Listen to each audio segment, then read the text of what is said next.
full advantage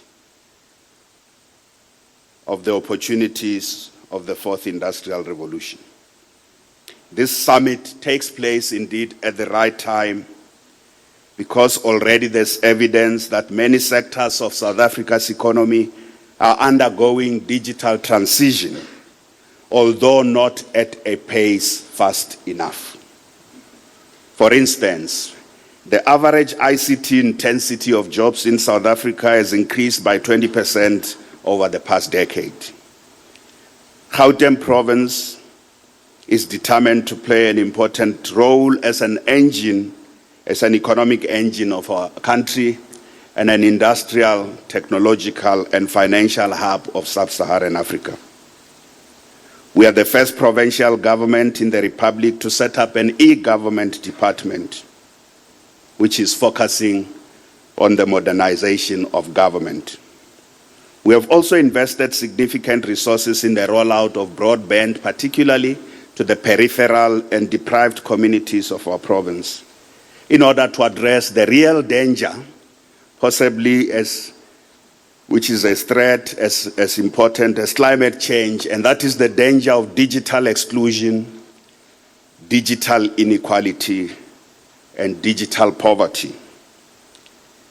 We live in a province where more than 85% of households already have access to functional cellular phones, and 65% have access to internet connectivity.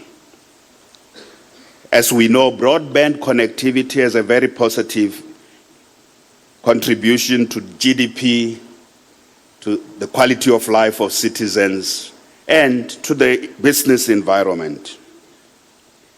Mr. President, there's data that already shows that in the Gauteng economy, many sectors require digital skills. For example, software and ICT services firms continue to attract the largest form of FDI into our economy, benefiting more than 104 firms involved in 110 projects that are related to the digital economy. The demand for digital skills is massive, and we are already collaborating with major technology companies and our universities to train more than 1 million young people in digital skills through a program called Tsepo 1 Million. And I know that the Kgalema Motlanthe Foundation is also involved in this program. We are working with our universities and the private sector centers of excellence to address what is important in the digital economy, that is building an innovation ecosystem.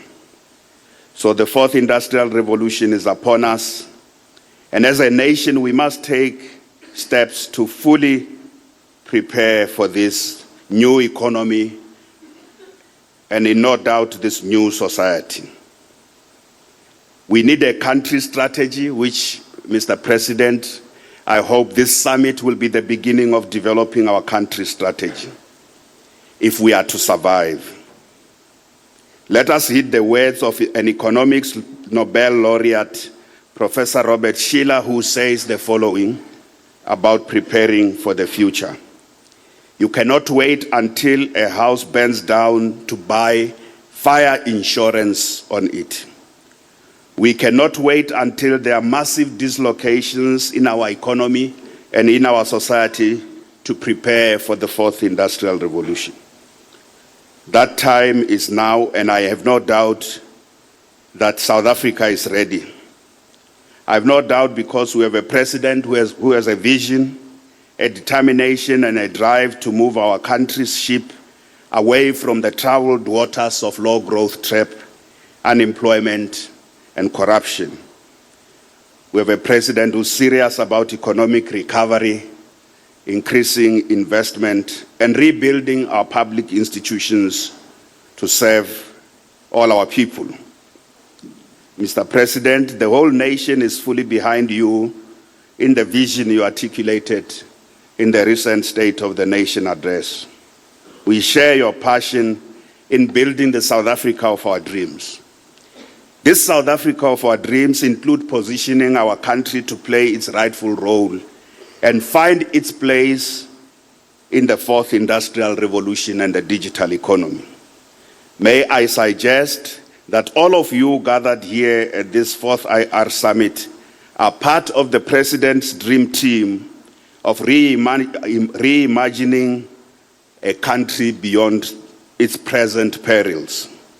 I therefore take this opportunity to welcome you to this inaugural fourth IR South Africa Digital Economy Summit and wish you success. Thank you very much.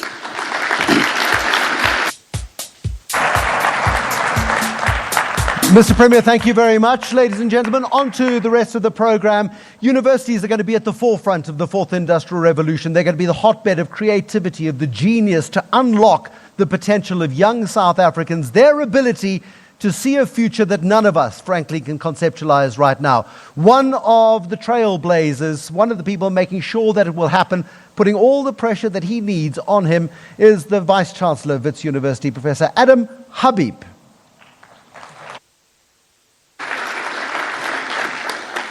So, Mr. President, former President, Premier, Minister, and my Minister of Higher Education and Training, Science and Technology, it's a big title, I must say. Friends, colleagues, dignitaries, I want to start off with a qualification. I'm really not here as the Vice-Chancellor of the University of Witwatersrand. I'm really here, if you like, as the representative of the 4IR South Africa Partnership. It's a partnership between the Department of Communications, Telkom, the University of Johannesburg, Wits, Forte, and a number of others that I'll mention in a minute. And the question is, why did I get chosen to speak on behalf of all four of them? Well, the first thing was, we thought about Sipho Maseku as the CEO of Telkom. And then we thought we'd have to put a suit on him. And, you know, Sipho just can't handle that.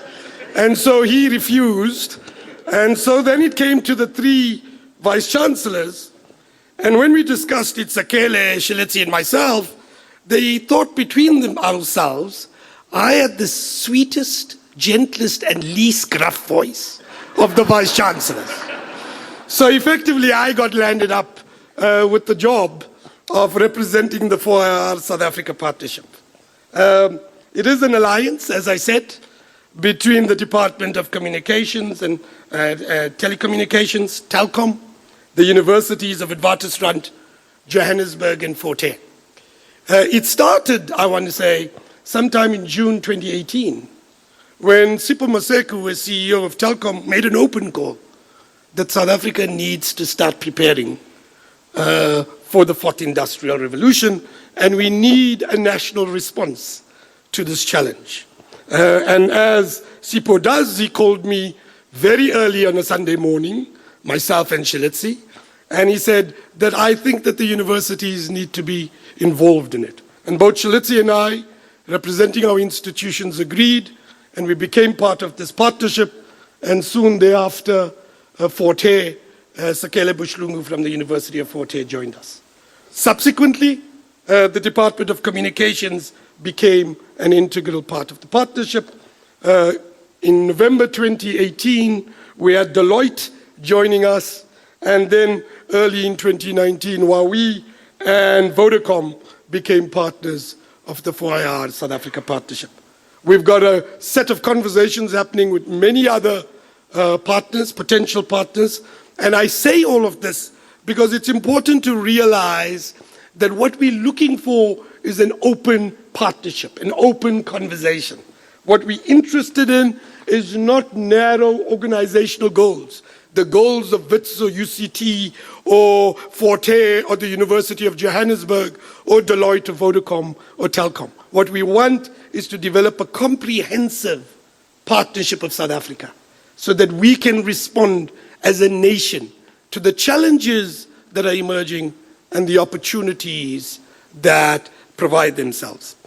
What we started by recognizing is what the Premier said. We said very clearly that the fourth industrial revolution is a huge challenge. How we respond to this challenge is going to either open up possibilities for us to be an inclusive society, for us to be a competitive economy in the digital global economy that is emerging. Or it will mean that we will continue to be uncompetitive, we will remain an unequal society, will remain a fractured society, and will become an alienated society. How we address this challenge is absolutely fundamental to addressing the disparities of our past. We recognized that there are multiple opportunities, multiple conversations happening in multiple sectors in our society. They must continue. But we also said that the problem with these conversations is they are fragmented. They are eclectic, they divergent. And what we need to do is create out of this fragmentation and divergence a complementarity. We need to create a platform where government, industry leaders, universities, TVET colleges, etc., come together, surface the multiple conversations, and open up the possibility for a national response that needs to emerge. We were also concerned about the fact that much of the conversation is not particularly fact-based, that a large number of our conversation was effectively based on anecdotal evidence. And this is why Telkom felt that the universities had to be an integral part of the conversation itself, that we will, if you like, provide the evidential base that is required for the nuanced fourth industrial revolution. Finally, while we recognize that the fourth industrial revolution is about technology, what we really want to talk about is about the human, social, economic, business, and political impacts that it is having, and the responses in those areas that we should be developing. Ultimately, the fourth industrial revolution, yes, it's about technology, but our end goal is not technology. Our end goal is how to create a more inclusive, a more fair, a more just society. And how are we going to create this opportunity as a mechanism, as a bridge to achieve that? What is our aspirations and our approach? We want to ensure that we facilitate an inclusive national dialogue so we can develop a coherent national response. We aim to complement other initiatives that have emerged, and in particular, the Presidential Commission of the Fourth Industrial Revolution that the President established and that Shalitsi Madwala is a co-chair of. We want a coherent response. We want our different sectoral responses to come together in this conversation, and we want to make sure that coherence is national.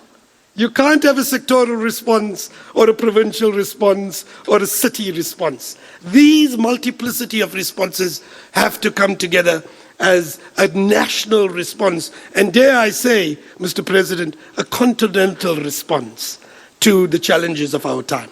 And finally, we want a response, not a plan. I want to underscore this. As you well know, we write beautiful plans in South Africa. But what we want is a response, which means we want a plan, we want the plan implemented, we want targets against the plan, and we want to measure and revise the plan constantly. So this is an implementation agenda as we go forward. There are multiple critical constituencies that will be involved. Clearly, there is this, the fourth industrial revolution is going to impact on everybody. And what we need to start thinking through is we need a comprehensive response from everyone. Government is obvious across the gross section of departments and institutions, not only communications and technology, that's important, but dare I say, higher education, science and technology, in every single small business development, in every single department, there needs to be a response. Industry, and that's why we have so many representative associations and professional bodies here, small businesses and entrepreneurs. We need labor. We need a serious conversation with labor. We need academia. we need civil society, we need international organizations, if you like, the World Economic Forum, the International Labour Organization, and many others. And most of all, we need the media, because they're going to utilize the conversations here and ensure that it goes to scale across the country. One of the things that we are going to be focusing on is 5 themes. These, we think, are the big themes that confront us at this historical moment. The first is competitiveness, concentration, and equality. It's inequality. It's one of the big challenges of our time. Competitiveness in the global digital economy is going to determine whether we succeed as a country or not. It means that we need to create competition amongst our firms. We need to create superstar firms that can actually compete globally. We need to ensure that we create opportunities for small, medium enterprises, and we need to make sure that they enter, if you like, the conversation into the global supply chains that are emerging. Secondly, we need to ensure that concentration, one of the challenges of the 4th Industrial Revolution is concentration. And with concentration, you undermine competitiveness, and you could undermine and you could accelerate inequality. So the question is, how do we allow for competitiveness, but actually maintain and manage the tension with concentration in the digital economy? And how do we make sure that we actually address inequality itself? It's something that we have to start looking through, and it begins to become the big question of our time. And in a sense, what I then want to look at is the second important theme, employment and jobs. We all know that the 4th Industrial Revolution is going to wipe out some jobs, but then create many others. And when it creates many others, we need to know and understand the skill sets that are required for those jobs. We need to be able to train them, and we need to do that on scale. We don't need to train 50,000 or 100,000 people or even 1 million people. We need to train tens of millions of people, and we need to reskill them to compete in this new economy. And that's something that we need to start thinking through. The third thing that's important to note is effectively that cyber-physical boundaries are going to fundamentally change. And that's going to radically reshape the very nature of society, state, and citizens, and the relationship between them. It's also going to change the relationship between businesses and the employees. And the big question here is, how do we deal with all of this? Remember, we already have a significant challenge emerging in the digitalized world and in the social, in the area of social media. We have questions around ethics. Are legal systems appropriate to manage the ethical challenges that are emerging in the digitized with digitized technologies? And how do we proactively, as government, as industry, as universities, as multiple stakeholders, actually start the process of addressing these issues? The fourth that we need to think about is the incredible opportunities that emerge. What we have to remember is the 4th Industrial Revolution gives you the opportunity to leapfrog in the era of development. How you do that is the question of our time, and we need to figure out which are the new sectors that are going to emerge. How do we position ourselves as a society to able to actually use technology to leapfrog ourselves in that particular sector? We need to ensure that small, medium enterprises are actually accessing the global value chain. We need to show how we use technology to transform healthcare, to transform education, to ensure that we able to create the kind of domestic contribution to 4IR global markets and ecosystems. And finally, we need to understand what are the critical success factors. The critical success factors is, let's get the basics right. First, it seems to me we need policy certainty. We need innovative policy, but we need it to be certain. Then we need capable regulation. We need good macro factors like savings rates and moderate inflation. We need policy execution effectiveness. and we need to ensure that we have productivity growth, digital productivity growth, and more broader productivity growth. We need critical infrastructures. Part of this is about the digital infrastructure that is required. But we also need the financial infrastructures that enable the financing of those digital infrastructures. We need physical infrastructure. You can have as many digital infrastructures as you want. But if you don't have the roads, if you don't have the harbors, if you don't have all of the physical infrastructures. I was driving here today and I was wondering, why don't we have sufficient pavements? Because people walk on pavements. That we need an appropriate physical infrastructure to our context. We need skills. What are the new skills that we're going to require in 2030 or 2040? We need to anticipate them, we need to train them, and we need to train them on scale. And we need to do that at primary, we need to do it at secondary, we need to do it at the Tibbet College level, we need to do it at the university level. And we need to link them up so we start responding as a system itself. And then it seems to me we need to start learning lessons from other emerging countries. That's important, and it's important that we learn that. We need to understand what others are doing. We need to learn the lessons, but we need to apply them in a contextually relevant way, that it must play out in our context. So, what is the process? As I said to you earlier on, we started in June 2018 with Sipho Moseko's call. And then we started a partnership conversation.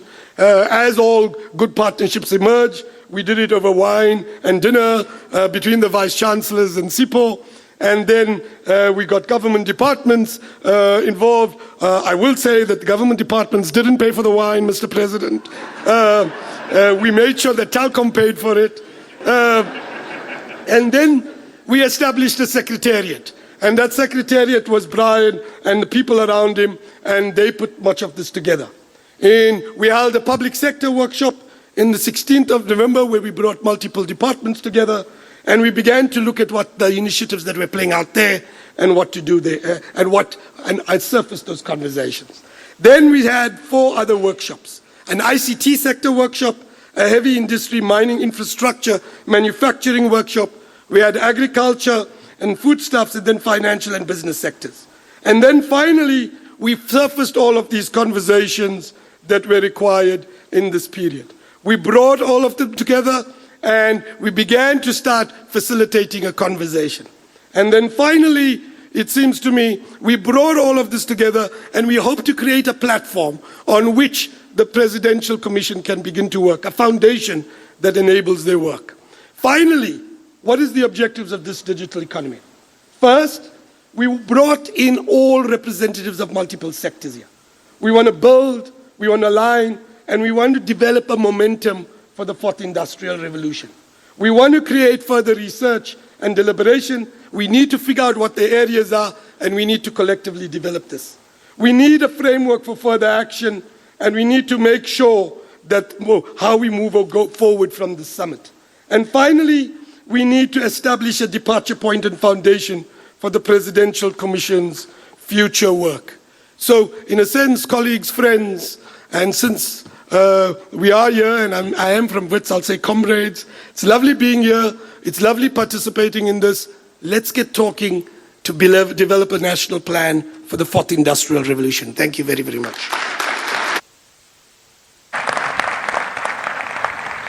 Thank you very much, Professor Habib. I fear I will need to get my hearing checked, because after driving with him for an hour one evening, it was not the sweetest and least gruff voice I've heard in a while. This leads us to our next session.